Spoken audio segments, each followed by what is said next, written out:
Hello ನಮಸ್ಕಾರ ಎಲ್ಲರಿಗೂ.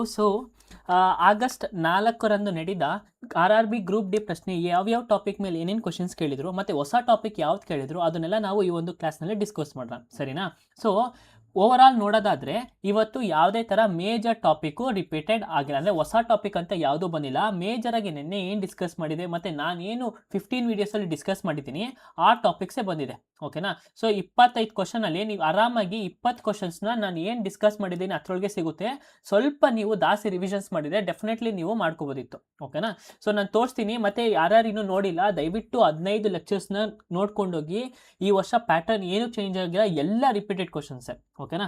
So start ಮಾಡೋಣ. ಏನೇನು ಕ್ವಶನ್ಸ್ ಕೇಳಿದ್ರು ಅಂತ ನೋಡಿ. ನೆನ್ನೆ ನ್ಯೂರಾನ್ ಬಗ್ಗೆ ಹೇಳಿದೆ, ಇವತ್ತು ಕೂಡ ನ್ಯೂರಾನ್ ಬಗ್ಗೆನೇ ಕ್ವಶನ್ಸ್ ಕೇಳಿದ್ದಾರೆ. ಇವತ್ತು ಯಾವ್ದ್ರ ಮೇಲೆ ಕೇಳಿದ್ದಾರೆ ಅಂತಂದರೆ, ನಿನ್ನೆ ಯಾವ ಒಂದು ಪಾರ್ಟು ಸಿಗ್ನಲ್ನ ರಿಸೀವ್ ಮಾಡುತ್ತೆ ಅಂತ ಕೇಳಿದ್ರು. ಬಟ್ ಇವತ್ತು ಏನು ಕೇಳಿದರೆ ಯಾವ ಒಂದು ಪಾರ್ಟು ಸಿಗ್ನಲ್ನ ಸೆಂಡ್ ಮಾಡುತ್ತೆ ಅಂತ ಕೇಳಿದ್ದಾರೆ, ಓಕೆನಾ? ಯಾವುದಪ್ಪ ಅಂದರೆ ಆಕ್ಸಾನ್ ಅಂತ ಕರಿತೀವಿ, ಓಕೆನಾ? Axon terminal. ಅದು ನಾನು ನೆನ್ನೆ ಎಕ್ಸ್ಪ್ಲೇನ್ ಮಾಡಿದ್ದೆ, ಅದ್ರ ಮೇಲೆ ನಿಮಗೆ ಕ್ವಶನ್ಸ್ ಬರುತ್ತೆ ಅಂತ. ಇವತ್ತು ಬೆಳಗ್ಗೆನೇ ಒಂದು ವೀಡಿಯೋ ಹಾಕಿದೆ. ಸೊ ನಿಮಗೆ ಆ ಥರ ಒಂದು ಕ್ವಶನ್ಸು, ಈ ಥರ ಒಂದು ಟಾಪಿಕ್ ಮೇಲೆ ಡಿಫ್ರೆಂಟ್ ವೆರೈಟಿಯಾದ ಕ್ವಶನ್ಸ್ ಕೇಳ್ತಾರೆ, ಓಕೆನಾ? ಸೊ ನಮಗೆ ನರ್ವಸ್ ಸಿಸ್ಟಮಲ್ಲಿ ಪೂರ್ತಿ ಗೊತ್ತಿರಬೇಕು. ನಾನು ಎಕ್ಸ್ಪ್ಲೇನ್ ಮಾಡಿದ್ದೀನಿ, ಇನ್ನೂ ಯಾರೂ ನೋಡಿಲ್ಲ, ಬೆಳಗ್ಗೆ ಅಪ್ಲೋಡ್ ವೀಡಿಯೋ ಮಾಡಿರೋದನ್ನಾದರೂ ನೋಡಿ, ಓಕೆನಾ? ಸೊ ನೆಕ್ಸ್ಟ್ ನೋಡಿ, ಸೆಕೆಂಡ್ ಕಾನ್ಸೆಪ್ಟ್ ಏನು, ಪೊಟೆನ್ಷಿಯಲ್ ಎನರ್ಜಿ ಅಂತ ಕೇಳಿದ್ದಾರೆ. ಪೊಟೆನ್ಷಿಯಲ್ ಎನರ್ಜಿ ಅಂದ್ರೆ ಏನು? ಪೊಟೆನ್ಷಿಯಲ್ ಎನರ್ಜಿ ಫಾರ್ಮುಲಾ ಏನಪ್ಪ ಅಂತಂದರೆ, potential energy is equal to M into G into H ಅಂತ ಕರಿತೀವಿ. M ಅಂತ ಅಂದರೆ ಏನು? ಮಾಸು. G ಅಂತ ಅಂದರೆ ಗ್ರಾವಿಟಿ, H ಅಂತ ಅಂದರೆ ಹೈಟು, ಓಕೆನಾ? ಸೊ ಹೈಟ್ ಏನಾದ್ರು ಇದ್ದರೆ ಅದನ್ನು ಪೊಟೆನ್ಷಿಯಲ್ ಎನರ್ಜಿ ಅಂತ ನಾವು ಹೇಳ್ತೀವಿ, ಓಕೆನಾ? ಸೊ ನಮಗೆ ಪೊಟೆನ್ಷಿಯಲ್ ಎನರ್ಜಿ ಬಗ್ಗೆ ಗೊತ್ತಿರಬೇಕು. ಸಿಂಪಲ್ ಬೇಸಿಕ್ಸ್ ಕ್ವಶನ್ಸ್ ಕೊಟ್ಟಿದ್ದಾರೆ, ಓಕೆನಾ? ಸಿಂಪಲ್ ಬೇಸಿಕ್ ಕ್ವಶನ್ಸ್ ಕೊಟ್ಟಿದ್ದಾರೆ, ಯಾವುದೇ ಥರ ಕಷ್ಟಕರ ಇಲ್ಲ, ಓಕೆನಾ? ನೀವು ಫಿಸಿಕ್ಸ್ ಮಾಡಬೇಕಾದ್ರೆ ಡೈರೆಕ್ಟ್ ನೀವು ಫಾರ್ಮುಲಾ ಹಾಕೋಡಿ. ಆಮೇಲೆ ನೆಕ್ಸ್ಟು ಹೆಟ್ರೋಜಿನಿಯಸ್ ಮಿಕ್ಸ್ಚರ್ ಬಗ್ಗೆ ಹೇಳಿದ್ದಾರೆ. ಈಗ ಮಿಕ್ಸ್ಚರ್ ಅಂತ ಬಂದಾಗ ಎರಡು ಥರ ಬರುತ್ತೆ, ಹೋಮೋಜಿನಿಯಸ್ ಮಿಕ್ಸ್ಚರ್ ಮತ್ತು ಹೆಟ್ರೋಜಿನಿಯಸ್ ಮಿಕ್ಸ್ಚರ್. ಹೋಮೋಜಿನಿಯಸ್ ಮಿಕ್ಸ್ಚರ್ ಅಂದ್ರೇನು? ಎರಡು ಎಲಿಮೆಂಟ್ಸ್ ಸೇಮ್ ಇದೆ. ಫಾರ್ ಎಕ್ಸಾಂಪಲ್ ಏನಪ್ಪ ಅಂತಂದರೆ ಮಿಲ್ಕ್ ಮತ್ತು ವಾಟರ್, ಓಕೆನಾ? ಹಾಲು ಮತ್ತು ವಾಟರ್. ಈಗ ಹಾಲು ಮತ್ತು ವಾಟರ್ ಸೇರಿದ್ರೆ ಅದು ಮಿಲ್ಕ್ ಥರನೇ ಕಾಣಿಸುತ್ತಲ್ವಾ? ಅಂದರೆ ಅವೆರಡು ಏನು ಹೋಮೋಜಿನಿಯಸ್ ಮಿಕ್ಸ್ಚರ್. ಆ ಹೋಮೋಜಿನಿಯಸ್ ಮಿಕ್ಸ್ಚರ್ ಏನು ಮಾಡೋದು, ನಾವು ಸಪ್ರೇಟ್ ಮಾಡೋಕ್ಕೆ ಆಗಲ್ಲ. ಈಗ ಹೆಟ್ರೋಜಿನಿಯಸ್ ಮಿಕ್ಸ್ಚರ್ ಅಂದ್ರೆ ಏನು? ಬೆಸ್ಟ್ ಎಕ್ಸಾಂಪಲ್ ಅಂದರೆ ಸ್ಯಾಂಡ್ ಮತ್ತು ವಾಟರ್, ಓಕೆನಾ? ಸ್ಯಾಂಡ್ ಮತ್ತು ವಾಟರ್ ಅಂದರೆ ಮರಳು ಮತ್ತು ನೀರು ಅಂತ ಕರಿತೀವಿ. ಈಗ ನೀರನ್ನು ಸಪ್ರೇಟ್ ಮಾಡ್ಬೋದು ಅಥವಾ ಮರಳನ್ನು ಸಪ್ರೇಟ್ ಮಾಡ್ಬೋದು. ಹೇಗಪ್ಪ ಅಂತಂದರೆ, ನಾವು ಸೋಸ್ತೀವನ್ನ ಬಟ್ಟೆ ಹಾಕ್ಬಿಟ್ಟು ಫಿಲ್ಟ್ರೇಷನ್ ಆದರೂ ಮಾಡ್ಬೋದು, ಓಕೆನಾ? ಅದಾದಮೇಲೆ ಇಲ್ಲ ಅಂತಂದರೆ ಸ್ವಲ್ಪ ಟೈಮ್ ಬಿಟ್ಟು ಅಂತಂದರೆ ಮರಳು ಹೋಗಿ ತಳದಲ್ಲಿ ಕೂತ್ಕೊಂಡಿರುತ್ತೆ, ಮೇಲ್ಗಡೆ ನೀರನ್ನ ಏನು ಮಾಡ್ಬೋದು, ನಾವು ಎತ್ಕೋಬೋದು, ಓಕೆನಾ? ಈ ಥರ ಆದರೂ ನಾವು ಮಾಡ್ಬೋದು. ಸೊ ಹೆಟ್ರೋಜಿನಿಯಸ್ ಮಿಕ್ಸ್ಚರ್ ನಮಗೆ ಆಪ್ಷನ್ ಹೇಗೆ ಕೇಳಿದೆ ಅಂತಂದರೆ, which of this is not A heterogeneous mixture ಅಂತ ಕೇಳಿದ್ದಾರೆ, ಓಕೆನಾ? ಸೊ ಹಾಗಾಗಿ ನಮಗೆ ಕೇಳಿದರೆ ಹೆಟ್ರೋಜಿನಿಯಸ್ ಮಿಕ್ಸ್ಚರ್ ಬಗ್ಗೆ ಗೊತ್ತಿರಬೇಕು. ಹೋಮೋಜಿನಿಯಸ್ ಅಂದರೆ ನಾನು ಕೆಮಿಸ್ಟ್ರಿ ಕ್ಲಾಸ್ನಲ್ಲಿ ಫುಲ್ಲು ಈಸಿಯಾಗಿ ಅರ್ಥ ಮಾಡಿಸಿದ್ದೀನಿ, ದಯವಿಟ್ಟು ಅದನ್ನು ಹೋಗಿ ನೋಡ್ಕೊಳ್ಳಿ, ಓಕೆನಾ? ನೆಕ್ಸ್ಟು ಈಗ ಹಾರ್ಟ್ ಬಗ್ಗೆ ಕೇಳಿದರು. ಹಾರ್ಟಲ್ಲಿ ಯಾವ part prevention of blood flow ಬಗ್ಗೆ ಕೇಳಿದ್ದಾರೆ, ಓಕೆನಾ? ಪ್ರಿವೆನ್ಷನ್ ಆಫ್ ಬ್ಲಡ್ ಫ್ಲೋ ಅಂತಂದರೆ, ಈಗ ಇದೊಂದು ವಾಲ್ ಇರುತ್ತೆ, ಈ ವಾಲಲ್ಲಿ ಮತ್ತೆ ಬ್ಲಡ್ ಹೋದರೆ ಅಂದರೆ ಮುಂದಕ್ಕಷ್ಟೇ ಹೋಗೋದು, ಹಿಂದಕ್ಕೆ ವಾಪಸ್ ಬರಲ್ಲ ಆ ಬ್ಲಡ್ಡು. ಆ ಥರ ಒಂದು ಪಾರ್ಟ್ ಯಾವುದಪ್ಪ ಅಂತಂದರೆ ವಾಲ್ಸ್ ಅಂತ ಕರಿತೀವಿ. ಅಂದರೆ ಎಷ್ಟು ವಾಲ್ಸ್ ಇರುತ್ತೆ? ನಮ್ಮ ಹ್ಯೂಮನ್ ಬಾಡಿಲಿ 4 ವಾಲ್ಸ್ ಇರುತ್ತೆ, ಅದು ವ್ಯಾಲ್ವ್ಸ್ ಅಂತ ಕರಿತೀವಿ, ಅಥವಾ ನಾವು ಹೇಳ್ಬೇಕಾದ್ರೆ ವಾಲ್ಸ್ ಅಂತ ಕೇಳಿಸುತ್ತೆ, ಓಕೆನಾ? ಅದೇನು ವ್ಯಾಲ್ವ್ಸ್ ಅಥವಾ ಕವಟಗಳು ಅಂತ ಕರಿತೀವಿ. ಹ್ಯೂಮನ್ ಹೃದಯ ಅಂದರೆ ಹ್ಯೂಮನ್ ಹಾರ್ಟಲ್ಲಿ ನಾನು ಎಕ್ಸ್ಪ್ಲೇನ್ ಮಾಡಿದ್ದೀನಿ, ಸರಿ? ನಾನು ನಿಮಗೆ ಎಕ್ಸ್ಪ್ಲೇನ್ ಮಾಡಿದ್ದೀನಿ. ಇಲ್ಲಿ ಏನು ಡಿಸ್ಕಸ್ ಮಾಡಿದ್ದೀನಿ ಎಲ್ಲ ಕಾನ್ಸೆಪ್ಟ್ಸು ಆಗಲೇ ನಾನು ನಿಮಗೆ ಎಕ್ಸ್ಪ್ಲೇನ್ ಮಾಡಿದ್ದೀನಿ. ನೆಕ್ಸ್ಟು ಆ್ಯಸಿಡ್ ಕಾರ್ಬನೇಟ್ ರಿಯಾಕ್ಷನ್ ಬಗ್ಗೆ ಕೇಳಿದ್ದಾರೆ. ಒಂದು ಆ್ಯಸಿಡ್ಡು ಪ್ಲಸ್ ಇನ್ನೊಂದು ಕಾರ್ಬನೇಟ್ ಎರಡು ರಿಯಾಕ್ಷನ್ ಆದರೆ ನಮ್ಗೆ ಏನು ಸಿಗುತ್ತಪ್ಪ? CO2 ಸಿಗುತ್ತೆ. ಈ CO2ನ ಲೈಮ್ ಸ್ಟೋನ್ಗೆ ಆ್ಯಡ್ ಮಾಡೋದು ಅಥವಾ ಲೈಮ್ ವಾಟರ್ಗೆ ಆ್ಯಡ್ ಮಾಡೋದು ಏನಾಗುತ್ತೆ? ಇದು ವೈಟ್ ಪ್ರೆಸಿಪಿಟೇಟ್ ಥರ ಆಗುತ್ತೆ, ವೈಟ್ ಪ್ರೆಸಿಪಿಟೇಟ್ ಆಗುತ್ತೆ, ಸರಿನಾ? ನಾನು ಇದನ್ನು ಯಾವಾಗ PYQ ಮಾಡ್ಬೇಕಾದ್ರೆ ನಾನು ನಿಮಗೆ ಎಕ್ಸ್ಪ್ಲೇನ್ ಮಾಡಿದ್ದೀನಿ. ಇವತ್ತು ಇದು ಸೇಮ್ ಡಿಟ್ಟು ಕ್ವಶನು, ಓಕೆನಾ? ಅವತ್ತು ಏನು ಕ್ವಶನ್ಸ್ ಕೇಳಿದ್ರು ಅದೇ ಸೇಮ್ ಡಿಟ್ಟು ಕ್ವಶನ್ ಇವತ್ತು ಕೂಡ ಇದೇ ಸೆಕೆಂಡ್ ಶಿಫ್ಟಲ್ಲೇ ಕೇಳಿದ್ದಾರೆ, ಓಕೆನಾ? ಸೊ ಈ ಒಂದು ರಿಯಾಕ್ಷನ್ ಬಗ್ಗೆ ನಮಗೆ ಗೊತ್ತಿರಬೇಕು. ನೆಕ್ಸ್ಟು ರುಥರ್ಫರ್ಡ್ ಗೋಲ್ಡ್ ಫಾಯಿಲ್ ಎಕ್ಸ್ಪೆರಿಮೆಂಟ್ ಬಗ್ಗೆ ಕೇಳಿದ್ದಾರೆ. ಈ ರುಥರ್ಫರ್ಡ್ ಗೋಲ್ಡ್ ಫಾಯಿಲ್ ಎಕ್ಸ್ಪೆರಿಮೆಂಟ್ ಏನು ಹೇಳ್ತಾನೆ ಅಂತಂದರೆ, ಒಂದು ಗೋಲ್ಡ್ ಫಾಯಿಲ್ ಒಳಗಡೆ ಅವ್ನು ಏನು ಮಾಡ್ತಾನೆ, ಆಲ್ಫಾ ಪಾರ್ಟಿಕಲ್ಸ್ ಒಂದು ಬೀಮ್ ಆಫ್ ಲೈಟ್ನ ಅಂದರೆ ಬಿಡ್ತಾರೆ, ಓಕೆನಾ? ಸೊ ಅದೇನಾಗುತ್ತೆ, ಆಲ್ಫಾ ಪಾರ್ಟಿಕಲ್ಸ್ ಏನಾಗುತ್ತೆ, sum of the alpha particles ಏನಾಗುತ್ತೆ ಈ ಒಂದು ಗೋಲ್ಡ್ ಫಾಯಿಲ್ ಒಳಗಡೆ ಹೋಗುತ್ತೆ. ಇನ್ನು ಕೆಲವೊಂದು ಏನಾಗುತ್ತೆ ಅಂತಂದರೆ, ಎಲ್ಲೋ 1001 ಏನಾಗುತ್ತೆ, ರಿಫ್ಲೆಕ್ಟ್ ಬ್ಯಾಕ್ ಆಗುತ್ತೆ, ಓಕೆನಾ? ರಿಫ್ಲೆಕ್ಟ್ ಬ್ಯಾಕ್ ಆಗುತ್ತೆ. ಅವಾಗ ಏನು ಹೇಳ್ತಾರೆ ರುಥರ್ಫರ್ಡ್ ಅಂದರೆ, ಎಲ್ಲ ಒಂದು ಆಟಮ್ ಅಥವಾ ಒಂದು ಮ್ಯಾಟರಲ್ಲೂ ಏನಿರುತ್ತೆ, ಆಟಮ್ಸ್ ಇರುತ್ತೆ ಅಂತ ಹೇಳ್ತಾರೆ, ಓಕೆನಾ?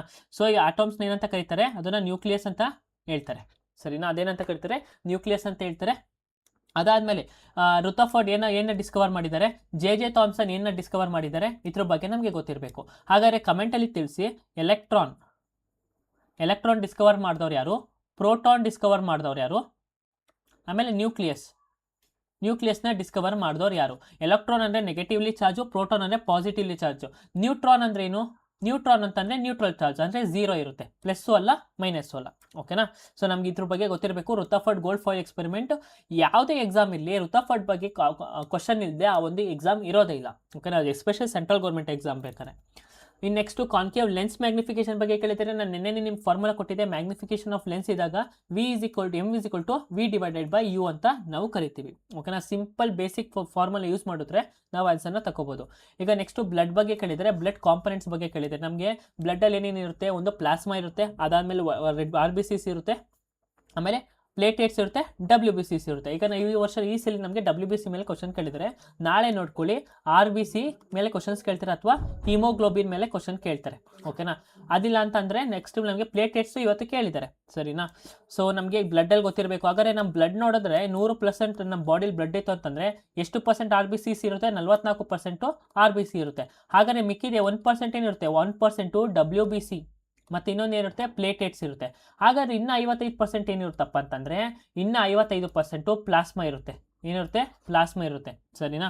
ಸೊ ನಮಗೆ ಗೊತ್ತಿರಬೇಕು ಬ್ಲಡ್ ಒಳಗಡೆ ಏನೇನಿರುತ್ತೆ ಅಂತ. ಆಮೇಲೆ ನೆಕ್ಸ್ಟ್ ಇವಾಗ ಏನ್ರ ಬಗ್ಗೆ ಕೇಳಿದ್ದಾರೆ? ಸ್ಪೈನಲ್ ಕಾರ್ಡ್ ಬಗ್ಗೆ ಕೇಳಿದ್ದಾರೆ. ಈ ವರ್ಟೆಬಲ್ ಕಾಲಮ್ನ ಡ್ಯಾಮೇಜ್ ಆದರೆ ಏನಾಗುತ್ತೆ ಅಂತ. ಇದು ಯಾವೊಂದು ಟಾಪಿಕ್ ಸಂಬಂಧಪಟ್ಟಿದೆ ಅಂದರೆ ನರ್ವಸ್ ಸಿಸ್ಟಮ್ ಮತ್ತು ನರಮಂಡಲಕ್ಕೆ ಸಂಬಂಧಪಟ್ಟಿದಂಥ ಒಂದು ಪಾರ್ಟ್. ಈಗ ವರ್ಟೆಬಲ್ ಕಾಲಮ್ ಅಂದರೆ ಏನು ನೋಡಿ ಇದು. ಓಕೆನಾ.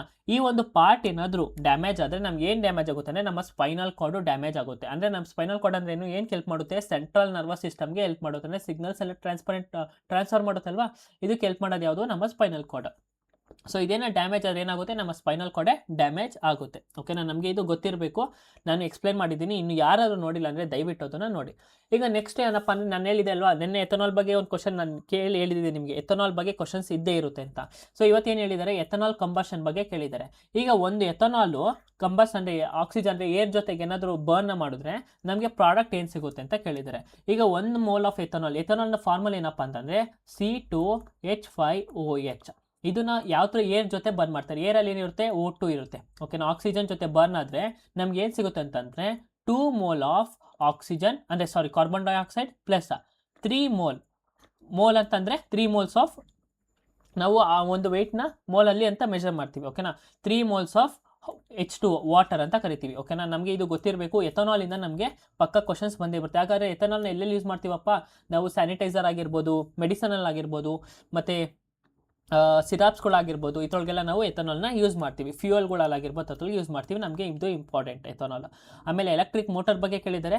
ಎಲೆಕ್ಟ್ರಿಕ್ ಮೋಟರ್ ಮೇಲೆ ಕ್ವಶನ್ ಹೇಗೆ ಕೇಳಿದಾರಪ್ಪ ಅಂತಂದರೆ, ಯಾವ ಒಂದು ಆಬ್ಜೆಕ್ಟು ಎಲೆಕ್ಟ್ರಿಕಲ್ ಎನರ್ಜಿಯಿಂದ ಮೆಕ್ಯಾನಿಕಲ್ ಎನರ್ಜಿಗೆ ಕನ್ವರ್ಟ್ ಮಾಡುತ್ತೆ ಅಂತ ಕೇಳಿದ್ದಾರೆ. ಓಕೆನಾ. ಹೇಗೆ ಕನ್ವರ್ಷನ್ ಮೇಲೆ ಕ್ವಶನ್ಸ್ ಕೇಳಿದ್ದಾರೆ ಅಂದರೆ, ಸೊ ಯಾವುದಪ್ಪ ಅಂತಂದರೆ ಅದು ಎಲೆಕ್ಟ್ರಿಕ್ ಮೋಟರ್. ಎಲೆಕ್ಟ್ರಿಕ್ ಎನರ್ಜಿಯಿಂದ ಏನು ಮಾಡುತ್ತೆ? ಮೆಕ್ಯಾನಿಕಲ್ ಎನರ್ಜಿಗೆ ಕನ್ವರ್ಟ್ ಮಾಡುತ್ತೆ. ಹಾಗಾದರೆ ನೆಕ್ಸ್ಟ್ ನಾಳಿದ್ದು ಯಾವ್ದು ಕೇಳ್ತಾರೆ ಅಂದರೆ, ನಾಳೆ ಸೋಲಾರ್ ಕೇಳ್ತಾರೆ ನೋಡ್ಕೊಳ್ಳಿ. ನಾಳೆದು ಸೋಲಾರಲ್ಲಿ ಕೇಳ್ತಾರೆ. ಸೋಲಾರ್ ಅಂದ್ರೇನು? ಫೋಟೋ ವೋಲ್ಟಿಕ್ ರೇಸಿಂದ ಎಲೆಕ್ಟ್ರಿಕ್ ಎನರ್ಜಿಯಾಗಿ ಕನ್ವರ್ಟ್ ಮಾಡುತ್ತೆ, ಅಥವಾ ಲೈಟ್ ಎನರ್ಜಿಯಿಂದ ಎಲೆಕ್ಟ್ರಿಕ್ ಎನರ್ಜಿಯಾಗಿ ಕನ್ವರ್ಟ್ ಮಾಡುತ್ತೆ. ನೆಕ್ಸ್ಟ್ ಈಗ ಲೈಟ್ ಬಾದ್ರೆ ಕೇಳ್ಬೋದು. ಎಲೆಕ್ಟ್ರಿಕ್ ಎನರ್ಜಿನ ನೆಕ್ಸ್ಟ್ ಏನು ಕನ್ವರ್ಟ್ ಮಾಡುತ್ತೆ? ಲೈಟು ಬಲ್ಬು ಎಲೆಕ್ಟ್ರಿಕಲ್ ಅಂದರೆ ಲೈಟ್ ಎನರ್ಜಿಯಾಗಿ ಕನ್ವರ್ಟ್ ಮಾಡುತ್ತೆ. ಓಕೆನಾ. ನಮಗೆ ಇದ್ರ ಮೇಲೆ ಕ್ವಶನ್ಸ್ ಕೇಳ್ತಾರೆ. ನೆಕ್ಸ್ಟು ಕಂಡಕ್ಟರ್ ಇನ್ ಮ್ಯಾಗ್ನೆಟಿಕ್ ಫೀಲ್ಡ್. ಓಕೆನಾ. ವಾಹಕದ ಮೇಲಿನ ಬಲ. ಇದರೊಳಗೆ ನಮ್ಗೆ ಇಂಪಾರ್ಟೆಂಟ್ ಯಾವುದಪ್ಪ ಅಂದರೆ, ಫ್ಲೆಮಿಂಗ್ನ ಎಡಗೈ ರೂಲು ಮತ್ತು ಬಲಗೈ ರೂಲು ಇಂಪಾರ್ಟೆಂಟ್. ಅಂದರೆ ಫ್ಲೆಮಿಂಗ್ ಲೆಫ್ಟ್ ಹ್ಯಾಂಡ್ ರೂಲು ಮತ್ತು ರೈಟ್ ಹ್ಯಾಂಡ್ ರೂಲ್ ಇಂಪಾರ್ಟೆಂಟು. ಏನು ಹೇಳುತ್ತಪ್ಪ ಅಂತಂದರೆ, ತಮ್ ಫಿಂಗರ್ ಅಂದರೆ ಇಬ್ಬೆರಳು ಏನು ಹೇಳುತ್ತೆ ಅಂತಂದರೆ ಆ ಫೋರ್ಸ್ನ ಹೇಳುತ್ತೆ, F ಅಂತ ಕರಿತೀವಿ. ಆಮೇಲೆ ಮಿಡಲ್ ಫಿಂಗರ್ ಏನು ಹೇಳುತ್ತೆ ಅಂತಂದರೆ, ಮಿಡಲ್ ಫಿಂಗರ್ ಕರೆಂಟ್ ಹೇಳುತ್ತೆ. ಇನ್ನು ಮಿಕ್ಕಿದೊಂದು ಯಾವುದಪ್ಪ? ಇನ್ನು ಮಿಕ್ಕಿದೊಂದು ಏನು ಹೇಳುತ್ತೆ ಅಂತಂದರೆ ಫೋರ್ಸ್ ಆಯಿತು. ಈ ಕಡೆ ನೆಕ್ಸ್ಟ್ ಇನ್ನೊಂದು ಇದು ಕರೆಂಟ್ ಹೇಳುತ್ತೆ. ಇನ್ನೊಂದು ಏನು ಅಂತಂದರೆ ಮ್ಯಾಗ್ನೆಟಿಕ್ ಫೀಲ್ಡ್ ಹೇಳುತ್ತೆ. ಮ್ಯಾಗ್ನೆಟಿಕ್ ಫೀಲ್ಡ್ ಬಗ್ಗೆ ಹೇಳುತ್ತೆ. ಸರಿನಾ. ಸೊ ಇದಿಷ್ಟು ನಮಗೆ ಗೊತ್ತಿರಬೇಕು. ಕರೆಂಟ್ ಕ್ಯಾರಿಂಗ್ ಕಂಡಕ್ಟರ್ ನಾನು ಸಾಲೋನೈಡ್ ಬಗ್ಗೆನೂ ಎಕ್ಸ್ಪ್ಲೇನ್ ಮಾಡಿದ್ದೀನಿ. ಅದಾದಮೇಲೆ ಹೇಗೆ ಜನ್ರೇಟರ್ಸ್ ವರ್ಕ್ ಆಗುತ್ತೆ ಅದನ್ನು ಕೂಡ ನಾನು ಎಕ್ಸ್ಪ್ಲೇನ್ ಮಾಡಿದ್ದೀನಿ. ಆಮೇಲೆ ನೆಕ್ಸ್ಟ್ ಇಂಪಾರ್ಟೆಂಟ್ ಸೈನ್ಸ್ ಕಾನ್ಸೆಪ್ಟ್ ನೋಡೋದಾದರೆ, ಈಗ ಇಲ್ಲಿ ಗ್ರಾವಿಟೇಷನಲ್ ಪೊಟೆನ್ಷಿಯಲ್ ಎನರ್ಜಿ ನಾನು ಆಗಲೇ ಡಿಸ್ಕಸ್ ಮಾಡಿದೆ. ಇದು ಫಸ್ಟ್ ಶಿಫ್ಟಲ್ಲೂ ಗ್ರಾವಿಟೇಷನಲ್ ಪೊಟೆನ್ಷಿಯಲ್ ಎನರ್ಜಿ ಕೇಳಿದ್ರು. ನೆಕ್ಸ್ಟು ಸೆಕೆಂಡ್ ಶಿಫ್ಟಲ್ಲೂ ಕೂಡ ಅದನ್ನೇ ಅದ್ರ ಮೇಲೇ ಕ್ವಶನ್ಸ್ ಕೇಳಿದ್ದಾರೆ. ನಮಗೆ ಸೆಕೆಂಡ್ ಶಿಫ್ಟಲ್ಲಿ ಏನು ಕೇಳಿದ್ದಾರೆ ಅಂದರೆ ಫಾರ್ಮುಲಾ ಕೇಳಿದ್ದಾರೆ. M×G×H ಬಗ್ಗೆ ನಮಗೆ ಫಾರ್ಮುಲಾ ಕೇಳಿದ್ದಾರೆ. ಆಮೇಲೆ ರೀಪ್ರೊಡಕ್ಟಿವ್ ಸಿಸ್ಟಮಲ್ಲಿ ಇವತ್ತೇನು ಕ್ವಶನ್ಸ್ ಕೇಳಿದ್ದಾರೆ ಅಂತಂದರೆ, ಇದು ಯಾವುದು ಪಾರ್ಟ್ ಅಲ್ಲ, it is not a part of the male reproductive organ ಅಂತ ಕೊಟ್ಟಿದ್ದಾರೆ. ಅದರೊಳಗೆ ಏನು ಮೆನ್ಷನ್ ಮಾಡಿದ್ದಾರೆ ಅಂದರೆ ಫ್ಯಾಲೋಪಿಯನ್ ಟ್ಯೂಬ್ನ ಮೆನ್ಷನ್ ಮಾಡಿದ್ದಾರೆ. ಓಕೆನಾ. ಫ್ಯಾಲೋಪಿಯನ್ ಟ್ಯೂಬ್ ಅಂದ್ರೇನು? ಯಾವಾಗ ಓವರಿ ಎಗ್ ರಿಲೀಸ್ ಮಾಡುತ್ತಲ್ಲ, ಆ ಎಗ್ ಎಲ್ಲಿ ಟ್ರಾವೆಲ್ ಆಗುತ್ತೆ, ಫ್ಯಾಲೋಪಿಯನ್ ಟ್ಯೂಬಿಂದ ಟ್ರಾವೆಲ್ ಆಗುತ್ತಲ್ವಾ, ಮತ್ತು ಫರ್ಟಿಲೈಸೇಷನ್ ಅಲ್ಲೋಗಿ ಅಕ್ಕರ್ ಆಗುತ್ತೆ. ಸೊ ನಮಗೆ ಫ್ಯಾಲೋಪಿಯನ್ ಟ್ಯೂಬ್ ಬಗ್ಗೆ ಕೇಳಿದರೆ, ಆಮೇಲೆ ಮೇಲ್ ರಿಪ್ರೊಡಕ್ಟಿವ್ ಸಿಸ್ಟಮ್ ಬಗ್ಗೆ ಗೊತ್ತಿರಬೇಕು, ಮತ್ತು ಫಿಮೇಲ್ ರಿಪ್ರೊಡಕ್ಟಿವ್ ಸಿಸ್ಟಮ್ ಬಗ್ಗೆನೂ ಗೊತ್ತಿರಬೇಕು. ಆಮೇಲೆ ನೆಕ್ಸ್ಟು ಗ್ಯಾಲ್ವನೈಸೇಷನ್ ಅಂತ ಕೇಳಿದರೆ, ಈ ಗ್ಯಾಲ್ವನೈಸೇಷನ್ ಅಂದ್ರೇನು, ಒಂದು ಐರನ್ ರಾಡು ತುಕ್ಕಿಡಿಬಾರ್ದು ಅಂತ ನಾವೇನು ಮಾಡ್ತೀವಿ, ಅದಕ್ಕೆ ಪೇಂಟ್ ಮಾಡ್ತೀವಿ. ಯಾವ ಪೇಂಟ್ ಅದು, ಜಿಂಕ್ ಪೇಂಟಿಂದ ಪೇಂಟ್ ಮಾಡ್ತೀವಿ. ಸೊ ಆ ಥರ ಒಂದು ಪ್ರೊಸೆಸ್ನ ಏನು ಅಂತ ಕರಿತೀವಿ ಅಂದರೆ ನಾವು ಗ್ಯಾಲ್ವನೈಸೇಷನ್ ಅಂತ ಕರಿತೀವಿ. ಗ್ಯಾಲ್ವನೈಸೇಷನ್ ಯಾಕೆ ಮಾಡ್ತೀವಿ ಅಂದರೆ, ಕಬ್ಬಿಣ ಅಥವಾ ಉಕ್ಕಿನಂಥ ತುಕ್ಕು ಇಡುವುದನ್ನು ತಡೆಯಲು ಅದರ ಮೇಲೆ ಸತ್ತ ಅಥವಾ ಜಿಂಕ್ ಲೋಹದ ತೆಳುವಾದ ಪದರವನ್ನು ಲೇಪಿಸುವ ಪ್ರಕ್ರಿಯೆಯನ್ನು ಗ್ಯಾಲ್ವನೀಕರಣ ಅಂತ ನಾವು ಕರಿತೀವಿ. ಓಕೆನಾ, ಯಾಕಂತಂದರೆ ಐರನ್ಗಳೇನೋ ತುಕ್ಕಿಡಿಬಾರ್ದು. ಓಕೆನಾ, ಅದೇ ನಮ್ಮ ಇಂಟೆನ್ಷನು, ಅದಕ್ಕೋಸ್ಕರ ನಾವು ಅದನ್ನು ಗ್ಯಾಲ್ವನೈಸೇಷನ್ ಪ್ರೊಸೆಸ್ನ ಯೂಸ್ ಮಾಡ್ತೀವಿ. ಓಕೆನಾ, ಈ ಐರನ್ ತುಕ್ಕಿಡಿಬಾರ್ದು ಅಂತ ನಾವು ಪೇಂಟು ಬಳಿತೀವಿ, ಗ್ರೀಸು ಹಾಕ್ತೀವಿ, ಇದ್ರ ಬಗ್ಗೆ ನಮಗೆ ಗೊತ್ತಿರಬೇಕು. ಈಗ ನೆಕ್ಸ್ಟ್ ಮೈಟೋಕಾಂಡ್ರಿಯಾ ಬಗ್ಗೆ ಕೇಳಿದರೆ, ಈ ಮೈಟೋಕಾಂಡ್ರಿಯಾ ಏನು ಮಾಡುತ್ತಪ್ಪ, ನಾನು ನಿನ್ನೆ ಕ್ಲಾಸಲ್ಲಿ ಹೇಳಿದ್ದೆ, ಈ ಮೈಟೋಕಾಂಡ್ರಿಯಾದಲ್ಲಿ ಏನು ಮಾಡುತ್ತೆ, ಎನರ್ಜಿ ಪ್ರೊಡ್ಯೂಸ್ ಆಗುತ್ತೆ. ಎನರ್ಜಿ ಯಾವ ರೀತಿ ಪ್ರೊಡ್ಯೂಸ್ ಆಗುತ್ತೆ ಅಂತ ಇವತ್ತು ಕ್ವಶನ್ಸ್ ಕೇಳಿದ್ದಾರೆ. ನಾನು ನಿನ್ನೆ ಏನು ಹೇಳಿದೆ ಅದು ಇವತ್ತು ಕ್ವಶನ್ಸ್ ಬಂದಿದೆ. ನಿನ್ನೆ ನೋಡಿದವ್ರಿಗೆ ಇವತ್ತು ಆರಾಮಾಗಿ ಆನ್ಸರ್ ಮಾಡ್ಬೋದಿತ್ತು. ಓಕೆನಾ, ಸೊ ಏನು ಜನರೇಟ್ ಮಾಡುತ್ತಪ್ಪ, ATP ಜನರೇಟ್ ಮಾಡುತ್ತೆ. ATP ಅಂದ್ರೆ ಏನು, ಅಡಿನೋಸಿನ್ ಟ್ರೈಫಾಸ್ಫೇಟ್. ನಾಳೆ ನೋಡ್ಕೊಳ್ಳಿ, ಮತ್ತೆ ATP ಮೇಲೆ ಕ್ವಶನ್ಸ್ ಇರುತ್ತೆ. ಓಕೆನಾ, ನೆಕ್ಸ್ಟ್ ಈಗ ಕಾನ್ಕೇವ್ ಮಿರರ್ ಆಪ್ಟಿಕ್ಸ್ ಮೇಲೆ ಕ್ವಶನ್ಸ್ ಕೇಳಿದರೆ, ಇಲ್ಲಿ ಏನು ಹೇಳಿದಾರಪ್ಪ ಅಂತಂದರೆ, ಆಬ್ಜೆಕ್ಟ್ನ ಫೋಕಸ್ಸು ಮತ್ತು ಪೋಲ್ ನಡುವೆ ಇಕ್ಕಿರ್ತಾರೆ. ಓಕೆನಾ, ಆಬ್ಜೆಕ್ಟ್ ಇದ್ರ ಮಧ್ಯೆ ಇದ್ದಾಗ ನಮಗೆ ಏನು ಇಮೇಜ್ ಫಾರ್ಮ್ ಆಗುತ್ತೆ, ಇಲ್ಲಿ ಕಾನ್ಕೇವ್ ಮಿರರ್ ಇದೇನಾಗುತ್ತೆ, ನಮಗೆ ಬಿಯಾಂಡಲ್ಲಿ ಇಮೇಜ್ ಫಾರ್ಮ್ ಆಗುತ್ತೆ. ಸೊ ಬಿಯಾಂಡಲ್ಲಿ ಇಮೇಜ್ ಫಾರ್ಮ್ ಆದಾಗ ಅದೇನಾಗಿರುತ್ತೆ, ಅದು ವರ್ಚುವಲ್ ಆಗಿರುತ್ತೆ, ಮತ್ತು ಉದ್ದ ಇರುತ್ತೆ, ಇನ್ನೇನಾಗಿರುತ್ತೆ, ಮ್ಯಾಗ್ನಿಫೈಡ್ ಬಿಹೈಂಡ್ ದ ಮಿರರ್, ಅಂದರೆ ಮಿರರಿಂದ ಫಾರ್ಮ್ ಆಗಿರುತ್ತೆ. ಓಕೆನಾ, ಸೊ ಇದ್ರ ಬಗ್ಗೆ ಕೇಳಿದರೆ, ಆಮೇಲೆ ಮಾಲಿಕ್ಯುಲರ್ ಮಾಸ್, ಅಣುರಾಶಿಯ ಲೆಕ್ಕಾಚಾರ ಬಗ್ಗೆ ನಮಗೆ ಕ್ವಶನ್ಸ್ ಕೇಳಿದರೆ, ಈ ಮಾಲಿಕ್ಯುಲರ್ ಮಾಸ್ ಅಂದ್ರೆ ಏನು, ಏನಿಲ್ಲ, sum of atomic number, atomic mass ಅಂತ ಕರಿತೀವಿ, ಸಮ್ ಆಫ್ ಅಟಾಮಿಕ್ ಮಾಸ್.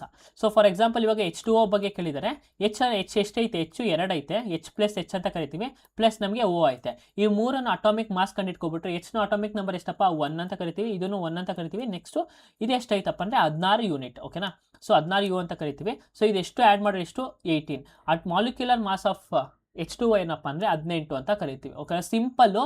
ಈ ಥರ ಪ್ರಾಬ್ಲಮ್ಸ್ನೆಲ್ಲ ನಾವು ಆಲ್ರೆಡಿ ನೋಡಿದ್ದೀವಿ. ಓಕೆನಾ, ನಾನು ಯಾವುದೂ ಕೂಡ ಬಿಟ್ಟಿಲ್ಲ. ನಾನು ಅದಕ್ಕೆ ಹೇಳೋದು, ನಮಗೆ ಇಡೀ ಇಂಡಿಯಾದಲ್ಲಿ ಬೆಸ್ಟ್ ಬುಕ್ ಅಂತ ಯಾವುದೂ ಇಲ್ಲ. ಬೆಸ್ಟ್ ಬುಕ್ ಯಾವುದಪ್ಪ ಅಂತಂದರೆ PYQ.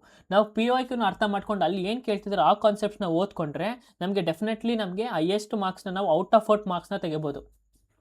ನೆಕ್ಸ್ಟ್ ಈಗ ವಿನೇಗರ್ ಯಾಕೆ ಪ್ರಿಸರ್ವೇಟಿವ್ ಆಗಿ ಇಟ್ಟಿದ್ದೀವಿ ಅಂದರೆ, ವಿನೇಗರ್ನ ಯಾಕೆ ಸಂರಕ್ಷಣೆಗಾಗಿ ಬಳಸ್ತೀವಿ ಅಂತ ಕೇಳಿದರೆ, ಸೊ ಈ ವಿನೇಗರ್ ಅಂದ್ರೇನು, ಅದೊಂದು ಏನಪ್ಪ ಅಂತಂದರೆ ಅದೊಂದು ಅಸಿಟಿಕ್ ಆ್ಯಸಿಡ್. ಓಕೆನಾ, ಇದ್ರ pH ವ್ಯಾಲ್ಯೂ ಏನಿರುತ್ತೆ, ಕಡಿಮೆ ಇರುತ್ತೆ. ಕಡಿಮೆ pH ವ್ಯಾಲ್ಯೂ ಅಂದರೆ ಇದೇನೋದು ಅದು ಆ್ಯಸಿಡಿಕ್ ಇನ್ ನೇಚರ್ ಅಂತ. ಓಕೆನಾ, ಸೊ ಈ ವಿನೇಗರ್ನ ಯಾಕೆ ಬಳಸ್ತೀವಪ್ಪ ಅಂತಂದರೆ, ಇದು ಏನು ಮಾಡುತ್ತೆ, ಈಗ ಫುಡ್ ಐಟಮ್ಸಲ್ಲಿ ಏನಿರುತ್ತಪ್ಪ, ಬ್ಯಾಕ್ಟೀರಿಯಾ ಇರುತ್ತಾ, ಆ ಬ್ಯಾಕ್ಟೀರಿಯಾಗಳನ್ನ ತಡೆಗಟ್ಟಕ್ಕೆ ಏನು ಮಾಡ್ತೀವಿ, ಈ ಅಸಿಟಿಕ್ ಆ್ಯಸಿಡ್ನ ಯೂಸ್ ಮಾಡ್ತೀವಿ. ಸೊ ಈ ಅಸಿಟಿಕ್ ಆ್ಯಸಿಡ್ ಏನು ಮಾಡುತ್ತಪ್ಪ, ಈ ವಿನೇಗರ್ ಏನು ಮಾಡುತ್ತೆ ಅಂತಂದರೆ ಈ ಬ್ಯಾಕ್ಟೀರಿಯಾಗಳನ್ನ ಕಿಲ್ ಮಾಡಿಬಿಟ್ಟು ಏನು ಮಾಡುತ್ತೆ ಅಂತಂದರೆ, ಆ ಒಳಗಡೆ ಏನಂತ ಒಂದು ಫುಡ್ಡು ಏನು ಮಾಡುತ್ತೆ, ಒಳಗಡೆ ಫ್ರೆಶ್ ಆಗಿರೋಕ್ಕೆ ಹೆಲ್ಪ್ ಮಾಡುತ್ತೆ. ಬೆಸ್ಟ್ ಎಕ್ಸಾಂಪಲ್ ಯಾವುದಪ್ಪ ಅಂದರೆ ಉಪ್ಪಿನಕಾಯಿಗಳು. ಓಕೆನಾ, ಸೊ ನಮಗೆ ವಿನೇಗರ್ ಬಗ್ಗೆ ಕ್ವಶನ್ಸ್ ಕೇಳಿದರೆ, ಆಮೇಲೆ ಆಕ್ಸಿಡೇಷನ್ ಮತ್ತು ರಿಡಕ್ಷನ್ ಅಂತ ಕೇಳಿದರೆ, ಈ ಆಕ್ಸಿಡೇಷನ್ ಅಂದರೆ ಏನಿಲ್ಲ, ಆಕ್ಸಿಡೇಷನ್ ಅಂತ ಅಂದರೆ ಆಕ್ಸಿಡೇಷನಲ್ಲಿ ಏನಾಗುತ್ತೆ ಅಂದರೆ ಇಲ್ಲಿ ಆಕ್ಸಿಜನ್ ಗೇನ್ ಆಗುತ್ತೆ, ರಿಡಕ್ಷನಲ್ಲಿ ಆಕ್ಸಿಜನ್ನು ರಿಡ್ಯೂಸ್ ಆಗುತ್ತೆ. ಅಥವಾ ಆಕ್ಸಿಡೇಷನಲ್ಲಿ ಏನಾಗುತ್ತಪ್ಪ ಅಂತಂದರೆ ಲೂಸ್ ಆಫ್ ಎಲೆಕ್ಟ್ರಾನ್ಸ್ ಆಗುತ್ತೆ, ರಿಡಕ್ಷನಲ್ಲಿ ಗೇನ್ ಆಫ್ ಎಲೆಕ್ಟ್ರಾನ್ಸ್, ಆಕ್ಸಿಡೇಷನಲ್ಲಿ ಗೇನ್ ಆಫ್ ಎಲೆಕ್ಟ್ರಾನ್ಸು, ರಿಡಕ್ಷನಲ್ಲಿ ಲೂಸ್ ಆಫ್ ಎಲೆಕ್ಟ್ರಾನ್ಸ್ ಅಂತ ಕರಿತೀವಿ. ಸೊ ಇವೆರಡು ಒಟ್ಟಿಗೆ ಆದರೆ ನಾಳೆ ಕ್ವಶನ್ ಏನು ಕೇಳ್ತಾರೆ ಅಂದರೆ, ನಾಳೆ ರೆಡಾಕ್ಸ್ ರಿಯಾಕ್ಷನ್ ಬಗ್ಗೆ ಕೇಳ್ತಾರೆ. ನಾಳೆ ಏನು ಕೇಳಿರ್ತಾರೆ ನೋಡ್ಕೊಳ್ಳಿ, ರೆಡಾಕ್ಸ್ ರಿಯಾಕ್ಷನ್ ಮೇಲೆ ನಮಗೆ ಕ್ವಶನ್ಸ್ ಕೇಳಿರ್ತಾರೆ. ಓಕೆನಾ, ಸೊ ಆಕ್ಸಿಡೇಷನ್ ಅಂದ್ರೇನು, ರಿಡಕ್ಷನ್ ಅಂದ್ರೇನು ನಾನು ಕಂಪ್ಲೀಟಾಗಿ ಎಕ್ಸ್ಪ್ಲೇನ್ ಮಾಡಿದ್ದೀನಿ. ಸೊ ಹೋಗಿ ಕೆಮಿಸ್ಟ್ರಿ ಚಾಪ್ಟರಲ್ಲಿ ನೋಡಿ. ಆಮೇಲೆ ನಮಗೆ ಎಲೆಕ್ಟ್ರಿಸಿಟಿ ಮೇಲೆ ಕ್ವಶನ್ಸ್ ಕೇಳಿದರೆ, ಈ ಎಲೆಕ್ಟ್ರಿಕ್ ಎನರ್ಜಿ ಮೇಲೆ ಕ್ವಶನ್ಸ್ ಕೇಳಿದೆ. ಫಾರ್ಮುಲಾ ಏನಪ್ಪ ಅಂತಂದರೆ E = P × T ಅಂತ ಕರಿತೀವಿ. ಎಲೆಕ್ಟ್ರಿಸಿಟಿ P ಅಂದರೆ ಏನು, ಪವರು, T ಅಂತ ಅಂದರೆ ಟೈಮ್. ಓಕೆನಾ, ಸೊ ನಮಗೆ ಇದ್ರ ಮೇಲೆ ಕ್ವಶನ್ಸ್ ಕೇಳಿದ್ದಾರೆ. ನ್ಯೂಮರಿಕಲ್ಸಲ್ಲಿ ನಾವು ಫಾರ್ಮುಲಾ ಬರ್ಕೋಬೇಕು. ಫಿಸಿಕ್ಸಲ್ಲಿ ಏನೇ ಕೇಳೋರು ನಮಗೆ ಫಸ್ಟು ಫಾರ್ಮುಲಾ ಇಟ್ಕೋಬೇಕು. ಆಮೇಲೆ ಈಗ ಟಿಶ್ಯೂಸ್ ಅಂತ ಬಂದಾಗ ನೆನೆ ನಾನು 3 ಥರ ಸುಮ್ಮನೆ ಕೋಲನ್ ಕ್ಲೈಮಾ ಟಿಶ್ಯೂನ ಎಕ್ಸ್ಪ್ಲೇನ್ ಮಾಡಿದೆ, ಸ್ಕ್ಲೆರನ್ ಕೈಮಾನು ಎಕ್ಸ್ಪ್ಲೇನ್ ಮಾಡಿದೆ. ಓಕೆನಾ, ನಮಗೆ ಅದ್ರ ಮೇಲೆ ಇವತ್ತು ಯಾವ್ದ್ರ ಮೇಲೆ ಕೇಳಿದ್ದಾರೆ ಅಂದರೆ ಕೋಲನ್ ಕೈಮಾ ಬಗ್ಗೆ ಕೇಳಿದ್ದಾರೆ. ಕೋಲನ್ ಕೈಮಾ ಬಗ್ಗೆ ನಮ್ಗೆ ಕೇಳಿದರೆ ಇದು ಏನು ಮಾಡುತ್ತಪ್ಪ ಅಂತ ಕೇಳಿದ್ದಾರೆ. ಇದು ಏನು ಮಾಡುತ್ತೆ ಅಂತಂದರೆ ಪ್ಲ್ಯಾಂಟ್ಗೆ ಒಂದು ಮೆಕ್ಯಾನಿಕಲ್ ಆಗಿ ಒಂದು ಬಾಡಿ ಸಪೋರ್ಟ್ನ ಕೊಡುತ್ತೆ. ಓಕೆನಾ, ಏನ ಕೊಡುತ್ತೆ, ಬಾಡಿ ಸಪೋರ್ಟ್ನ ಇದು ಕೊಡುತ್ತೆ. ಸರಿನಾ, ಅದ್ರ ಬಗ್ಗೆ ನಮಗೆ ಕೇಳಿದ್ದಾರೆ. ಆಮೇಲೆ ಮತ್ತು ಯಾವ ಥರ ಇರುತ್ತೆ, ಇದು ಫ್ಲೆಕ್ಸಿಬಲ್ ಆಗಿರುತ್ತೆ. ನಾನು ಹೇಳಿದೆ ಕೋಲ್ ಅಂತಂದರೆ ಕೂಲ್ ಆಗಿರುತ್ತೆ ಅಂದರೆ ಏನು ಫ್ಲೆಕ್ಸಿಬಲ್ ಆಗಿರುತ್ತೆ. ಇವಾಗ ನೀವು ನೋಡ್ಬೋದು ಮರ ಏನಾಗಿರುತ್ತೆ ಹಿಂಗೆ ಉದ್ದಾಡ್ತಿರುತ್ತೆ, ಮತ್ತು ಅದ್ರ ಬಳ್ಳಿ ಏನಾಗುತ್ತೆ ಹಿಂಗೆ ಆಡಾಡ್ತಿರುತ್ತೆ. ಅದು ಯಾವ ಟಿಶಪ್ ಅಂತಂದರೆ ಅದನ್ನು ಕೋಲನ್ ಕೈಮ ಅಂತ ನಾವು ಕರಿತೀವಿ, ಸರಿನಾ. ಕೋಲನ್ ಕೈಮ ಅಂಗಾಂಶ ಅಂತ ಕರಿತೀವಿ. ಈಗ next apparent depth of water ಅಥವಾ ರಿಫ್ರಾಕ್ಷನ್ ಆಫ್ ವಾಟರ್ ಬಗ್ಗೆ ಕೇಳಿದ್ದಾರೆ. ಸೊ ನಮಗೆ ಏನು ಕೇಳಿದ್ರೆ ಕ್ವಶನ್ ಅಂತಂದರೆ, ನಾವು ನೀರಲ್ಲಿ ನೋಡಿದಾಗ ಅಥವಾ ಒಂದು ಕಾಯಿನ್ ಹಾಕಿರ್ತೀವಿ, ಅದನ್ನು ಎತ್ಬಿಟ್ಟು ನಾವು ನೀರನ್ನ ನೋಡಿದಾಗ ಕಾಯಿನು ಮೇಲ್ಗಡೆ ಇದ್ದಂಗೆ ಕಾಣಿಸುತ್ತೆ, ಯಾಕೆ ಅಂತ ಕೇಳ್ತಾರೆ. ಯಾಕಪ್ಪ ಅಂತಂದರೆ due to the refraction of light ಅಂತ ಕರಿತೀವಿ. Due to the refraction of light ಅಂತ ನಾವು ಕರಿತೀವಿ. ಓಕೆನಾ. ನಾನು ಹೇಳಿದೆ ಈ ಸ್ವಿಮ್ಮಿಂಗ್ ಪೂಲ್ ನೋಡಿ ರಿಫ್ರಾಕ್ಷನ್ ಆಫ್ ಲೈಟು ನೆನ್ನೆಯಿಂದನೂ ಇಲ್ಲಿವರೆಗೂ ಎಲ್ಲ ಶಿಫ್ಟಲ್ಲೂ ಕೇಳಿದ್ದಾರೆ, ಸರಿನಾ. ಇವತ್ತು ಸ್ವಿಮ್ಮಿಂಗ್ ಪೂಲಲ್ಲಿ ಕಾಯಿನ್ ಹಾಕಿದ್ದೀವಿ, ಅದು ಯಾಕೆ ಮೇಲ್ಗಡೆ ಇರೋ ಥರ ಕಾಣಿಸುತ್ತೆ ಅಂದರೆ due to the refraction of light. ಓಕೆನಾ, ಇದೇ ಆನ್ಸರ್ ಆಗಿರುತ್ತೆ. Next light travels from the water to air. ಈಗ ವಾಟರ್ ಒಂದು ಡೆನ್ಸ್ ಮೀಡಿಯಮು, ಏರು ಒಂದು ಕಡಿಮೆ ಮೀಡಿಯಮ್, ಅಂದರೆ ಈ ಒಂದು ಮೀಡಿಯಮು ಏನಿರುತ್ತೆ ಲೋ ಮೀಡಿಯಮ್ ಇರುತ್ತೆ.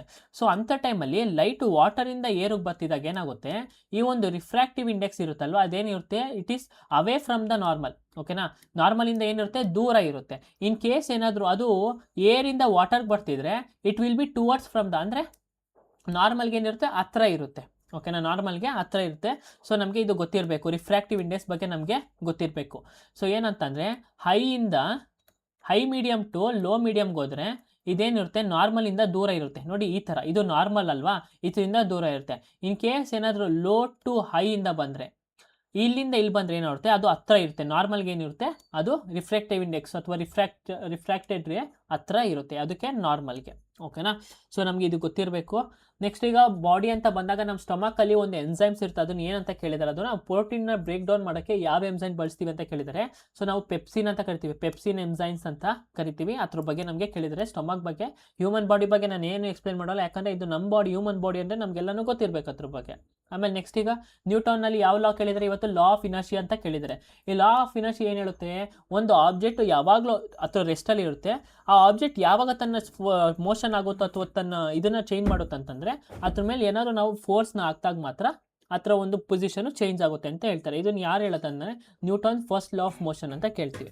ನೆಕ್ಸ್ಟು ನಮಗೆ ವೇಲೆನ್ಸಿ ಬಗ್ಗೆ ಕೇಳಿದ್ದಾರೆ. ಈ ವೇಲೆನ್ಸಿ ಅಂದರೆ ಏನಿಲ್ಲ, ಒಂದು ಆಟಮ್ ಸುತ್ತ ಎಲೆಕ್ಟ್ರಾನ್ಸು ಹೇಗೆ ಸುತ್ತುತ್ತಾ ಇರುತ್ತೆ. ಓಕೆನಾ, ಯಾವ ಶೆಲ್ಲಲ್ಲಿ ಏನೇನಿರುತ್ತೆ ಅದನ್ನು ನಾವು ವೇಲೆನ್ಸಿ ಅಂತ ಕರಿತೀವಿ. ಓಕೆನಾ, ಸೊ ಎಲೆಕ್ಟ್ರಾನ್ಸು ವೇಲೆನ್ಸಿನ ಕಳ್ಕೊಬೋದು ಅಥವಾ ಒಂದು ಎಲೆಕ್ಟ್ರಾನ್ಸ್ ಹೋದರೆ ಏನಾಗುತ್ತೆ. ಮತ್ತು KLMN ನಾಳೆ ಇದ್ರ ಬಗ್ಗೆ ಕೇಳ್ತಾರೆ ನೋಡಿ, KLMN ಅಂತ ಕೇಳ್ತಾರೆ.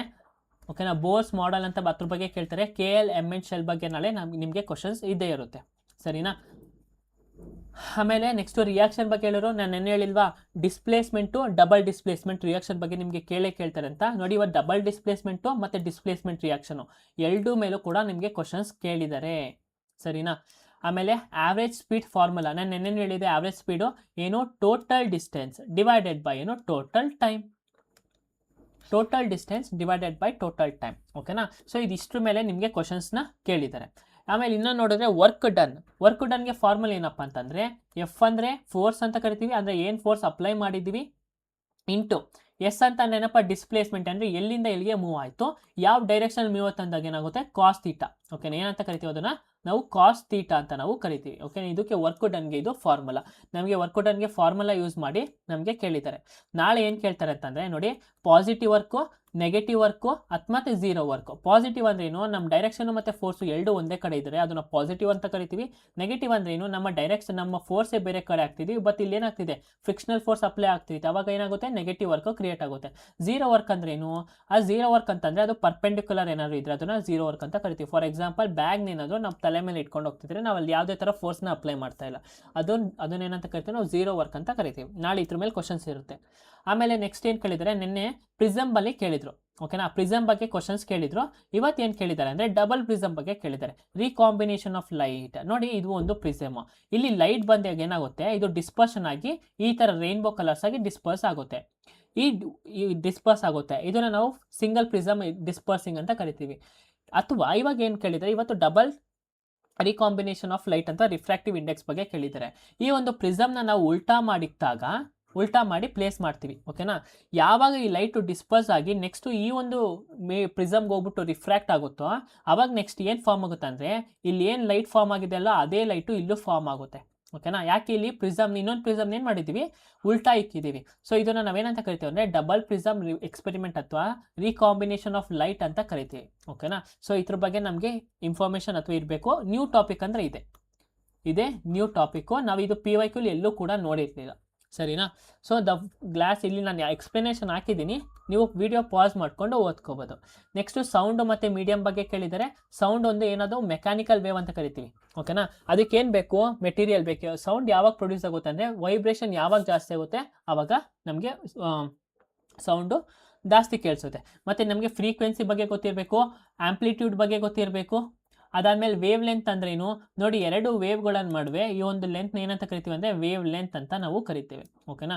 ಸೊ ಫ್ರೀಕ್ವೆನ್ಸಿ ಜಾಸ್ತಿ ಇದ್ರೇನು, ಮತ್ತು ಹೈ ಪ್ರೆಷರ್ ಯಾವಾಗಿರುತ್ತೆ ಅಂದರೆ ಕಂಪ್ರೆಷನ್ ಆದಾಗ ಏನಿರುತ್ತೆ, ಹೈ ಪ್ರೆಷರ್ ಇರುತ್ತೆ. ನೋಡಿ ಇದು ಹೈ ಪ್ರೆಷರ್ ಅಂದರೆ ಹಿಂಗಿದ್ರೆ ಅದನ್ನು ಹೈ ಪ್ರೆಷರ್ ಅಂತ ಕರಿತೀವಿ. ಹಿಂಗೆ ದೂರ ಇದ್ರೆ ಇದನ್ನು ನಾವೇನಂತ ಕರಿತೀವಿ ಅಂದರೆ ರೇರ್ ಫ್ರಾಕ್ಷನ್ ಅಂತ ಕರಿತೀವಿ. ಏನಂತ ಕರಿತೀವಿ, ರೇರ್ ಫ್ರಾಕ್ಷನ್ ಅಂತ ಕರಿತೀವಿ. ಈ ರೇರ್ ಫ್ರಾಕ್ಷನ್ ಏನಿರುತ್ತಪ್ಪ ಅಂತಂದರೆ ಲೋ ಪ್ರೆಷರ್ ಇರುತ್ತೆ. ಈ ಕಂಪ್ರೆಷನಲ್ಲಿ ಏನಿರುತ್ತೆ, ಹೈ ಫ್ರಾಕ್ಷನು ಇರುತ್ತೆ. ಓಕೆನಾ. ಸೊ ನಮಗೆ ಇಷ್ಟು ಗೊತ್ತಿರಬೇಕು. ಮತ್ತು ಇಂಪಾರ್ಟೆಂಟ್ ಏನಪ್ಪ ಅಂತಂದರೆ ನಾಳೆ ಎಕ್ಸಾಮ್ಗೆ ಇಂಪಾರ್ಟೆಂಟ್ ಏನಂತಂದರೆ ನೆನ್ಪಿಟ್ಕೊಳ್ಳಿ, ರಿಯಾಕ್ಷನ್ಸು ಅಂದರೆ ಕೆಮಿಕಲ್ ರಿಯಾಕ್ಷನ್ಸು ತುಂಬ ಅಂದರೆ ತುಂಬ important. Especially neutralisation reaction, double displacement ಮತ್ತು ಡಿಸ್ಪ್ಲೇಸ್ಮೆಂಟ್ ರಿಯಾಕ್ಷನು, ಈ ಮೂರಿಂದ ನಾಳೆನೂ ಒಂದು ಕ್ವಶನ್ಸ್ ಇರುತ್ತೆ. ಅದಾದಮೇಲೆ ಬ್ರೈನ್ ಅಂತ ಬಂದಾಗ ನಮಗೆ ಸೆಂಟ್ರಲ್ ನರ್ವಸ್ ಸಿಸ್ಟಮ್ ಬಗ್ಗೆ ಗೊತ್ತಿರಬೇಕು. ಅದಾದಮೇಲೆ ನ್ಯೂರಾನ್ ಬಗ್ಗೆ ಗೊತ್ತಿರಬೇಕು. ಓಕೆನಾ. ನೆಕ್ಸ್ಟು ಆ್ಯಸಿಡು ಮತ್ತು ಆ್ಯಸಿಡು ಪ್ಲಸ್ ಬೇಸಸ್ ಮೇಲೆ ನಮಗೆ ಗೊತ್ತಿರಬೇಕು. ನಾಳೆ pH ಸ್ಕೇಲ್ ಮೇಲೆ ಕ್ವಶನ್ಸ್ ಇದ್ದೇ ಇರುತ್ತೆ. ಇವತ್ತು ವಿನೆಗರ್ ಕೇಳಿದಾರೆ, ಅದು pH ವ್ಯಾಲ್ಯೂಗೆ ಇಂಡಿಕೇಟ್ ಅಂದರೆ ಅದಕ್ಕೆ ರಿಲೇಟೆಡ್ ಐತೆ ಅಂದರೆ ನಾಳೆ pH ವ್ಯಾಲ್ಯೂ ಮೇಲೆ ನಿಮಗೆ ಕ್ವಶನ್ಸ್ ಇದ್ದೇ ಇರುತ್ತೆ. ದಯವಿಟ್ಟು pH ವ್ಯಾಲ್ಯೂ ನೀವು ನೋಡ್ಕೊಂಡೋಗಿ, ಯಾವ ಥರ ಆದರೂ pH ವ್ಯಾಲ್ಯೂ ಕೇಳ್ಬೋದು. ಈಗ ನೆಕ್ಸ್ಟ್ ಇನ್ನೇನು, ಅದಾದಮೇಲೆ ಇದು ಫಿಸಿಕ್ಸಲ್ಲಿ ನೋಡಿ ಲೆನ್ಸ್ ಬಗ್ಗೆ ನಿಮ್ಮ ಕ್ವಶನ್ಸ್ ಇರುತ್ತೆ. ಓಕೆನಾ. ಲೆನ್ಸ್ ಮೇಲೆ ಒಂದು ಕ್ವಶನ್ಸ್ ಇದ್ದೇ ಇರುತ್ತೆ. ಅದಾದಮೇಲೆ ಪೊಟೆನ್ಷಿಯಲ್ ಎನರ್ಜಿ, ನಾಳೆ ರೆಸಿಸ್ಟಿವಿಟಿ ನೋಡ್ಕೊಂಡೋಗಿ. ಲೆಫ್ಟ್ ಹ್ಯಾಂಡ್ ರೂಲ್ ಮತ್ತು ರೈಟ್ ಹ್ಯಾಂಡ್ ರೂಲ್, ಈ ಕಾನ್ಸೆಪ್ಟ್ಸಿಂದ ನಿಮ್ಗೆ ಇರುತ್ತೆ. ಆಮೇಲೆ ಹ್ಯೂಮನ್ ಐ, ಇವತ್ತು ಕೂಡ ಹ್ಯೂಮನ್ ಐ ಮೇಲೆ ಕ್ವಶನ್ಸ್ ಕೇಳಿದ್ದಾರೆ, ಬಟ್ ನಾನು ಆ ಕಾನ್ಸೆಪ್ಟ್ ತೊಗೊಂಡಿಲ್ಲ. ಯಾಕಂದರೆ ನಾನು ನೆನ್ನೆ ಎಕ್ಸ್ಪ್ಲೇನ್ ಮಾಡಿದ್ದೀನಿ. ಹ್ಯೂಮನ್ ಐ ಬಗ್ಗೆ ಕೇಳಿದ್ದಾರೆ, ರೆಟಿನಾ ಮೇಲೆ ಜಾಸ್ತಿ ಫೋಕಸ್ ಮಾಡಿ, ಅದರಿಂದ ಕ್ವಶನ್ಸ್ ಬರುತ್ತೆ. ಓಕೆನಾ. ಸೊ ಇದಿಷ್ಟು ಪ್ರಮುಖವಾದ ಟಾಪಿಕ್ಸ್ ಅಂತ ಹೇಳ್ಬೋದು ನಾಳೆಗೆ. ಮತ್ತು ಇನ್ನು ಯಾವ್ದಾದ್ರು ಬರ್ಬೋದು ಅಂತಂದರೆ ನಿಮಗೆ ಕೆಮಿಸ್ಟ್ರಿಯಲ್ಲಿ ನಾಳೆ ನೋಡಿ ಬಾರ್ ಮಾಡೆಲ್ ಅಥವಾ ಎಲೆಕ್ಟ್ರಾನ್ಸು ಪ್ರೋಟಾನ್ಸು ಅದ್ರ ಮೇಲೆ ನಿಮಗೆ ಕ್ವಶನ್ಸ್ ಬರುತ್ತೆ. ಓಕೆನಾ. ಆಮೇಲೆ ನಾಳೆ ಪಿರಿಯಾಡಿಕ್ ಟೇಬಲ್ ನಿನ್ನೆ ಕ್ಲೋರಿನ್ ಬಗ್ಗೆ ಕೇಳಿದ್ರು, ಬಟ್ ಇವತ್ತು ಯಾವುದೇ ಥರ ಎಲಿಮೆಂಟ್ಸ್ ಬಗ್ಗೆ ಕೇಳಿಲ್ಲ. ಪಿರಿಯಾಡಿಕ್ ಟೇಬಲ್ನ ನೋಡ್ಕೊಂಡು ಹೋಗಬೇಕು. ಸೊ ಇದಿಷ್ಟು ಇಂಪಾರ್ಟೆಂಟು. ಮತ್ತು ಯಾರು RRB ಟೆಕ್ನಿಷಿಯನ್ಗೆ ಅಪ್ಲೈ ಮಾಡಿದ್ದೀರಾ ದಯವಿಟ್ಟು ಕಮೆಂಟಲ್ಲಿ ಎಸ್ ಅಂತ ತಿಳಿಸಿ. ನಾವು ಒಂದು ಬ್ಯಾಚ್ ಶುರು ಮಾಡ್ತಿದ್ದೀವಿ, ಫ್ರೀ ಬ್ಯಾಚ್ ಇರುತ್ತೆ ಯೂಟ್ಯೂಬಲ್ಲಿ. ಸೊ ಅದು ಪ್ಯೂರ್ಲಿ ಏನಾಗಿರುತ್ತೆ, RRB ಟೆಕ್ನಿಷಿಯನ್ಗೆ ಇರುತ್ತೆ. ಓಕೆನಾ. RRB ಟೆಕ್ನಿಷಿಯನ್ ಗ್ರೇಡ್ 1 ಮತ್ತು ಗ್ರೇಡ್ 3ಗೆ ನಾವು ಎಲ್ಲ ಥರದ ಕ್ಲಾಸಸ್ಸು, ಕೆಮಿಸ್ಟ್ರಿ, ಫಿಸಿಕ್ಸು ಮತ್ತು ಬಯೋ ಮೂರು ಕೂಡ ಸೈನ್ಸ್ಗೆ ಮಾಡ್ತೀವಿ. ಅದಾದಮೇಲೆ GK ಮತ್ತು GS ವಿತ್ ಕರೆಂಟ್ ಅಫೇರ್ಸ್. ಓಕೆನಾ. With current affairs. ಮತ್ತು ಗ್ರೇಡ್ 3ಗೆ ಗ್ರೇಡ್ 1ಗೆ ಏನಿರುತ್ತೆ, ಕಂಪ್ಯೂಟರ್ ಇರುತ್ತೆ, ಅದು ಕೂಡ ಕ್ಲಾಸಸ್ ಮಾಡಿಕೊಡ್ತೀವಿ. ಸರಿನಾ. ಈಗ ಮ್ಯಾಥ್ಸ್ ಚಾನಲ್ ಅಂತ ಬಂದಾಗ ನಾನು ಯಾವ ಚಾನಲ್ ನೋಡಬೇಕು ನಾನು ರೆಫರ್ ಮಾಡ್ತೀನಿ, ನೀವು ಅದನ್ನು ನೋಡ್ಕೋಬೋದು. ಸೊ ಯಾರ್ಯಾರು RRB ಟೆಕ್ನಿಷಿಯನ್ಗೆ ಹಾಕಿದ್ದೀರಾ ದಯವಿಟ್ಟು ಎಸ್ ಅಂತ ಕಮೆಂಟಲ್ಲಿ ಟೈಪ್ ಮಾಡಿ. ಓಕೆನಾ. ಸೊ ಸಾಕು ಅಷ್ಟೇ. ಅಂದರೆ ಇಲ್ಲಿಗೆ ನಾವು ಕಂಪ್ಲೀಟಾಗಿ ಮುಗಿಸಿದ್ದೀವಿ. ಈ ಒಂದು ಕಾನ್ಸೆಪ್ಟ್ನ ನೀವು ಓದ್ಕೊಂಡೋಗಿ, ಬಟ್ ಕ್ವಶನ್ಸ್ ಸೇಮ್ ಯಾವುದೇ ಕಾರಣಕ್ಕೂ ಇರಲ್ಲ. ಈ ಒಂದು ಕಾನ್ಸೆಪ್ಟ್ ಮೇಲೆ ನಿಮಗೆ ಕ್ವಶನ್ಸ್ ಇರುತ್ತೆ. ಓಕೆನಾ. So thank you everyone. Next ನಾಳೆ ಅನಾಲಿಸಿಸ್ ಒಂದಿಗೆ ನಾನು ಮತ್ತೆ ನಾಳೆ ಈವ್ನಿಂಗ್ ನಿಮ್ಮ ಜೊತೆಗೆ ಸಿಗ್ತೀನಿ.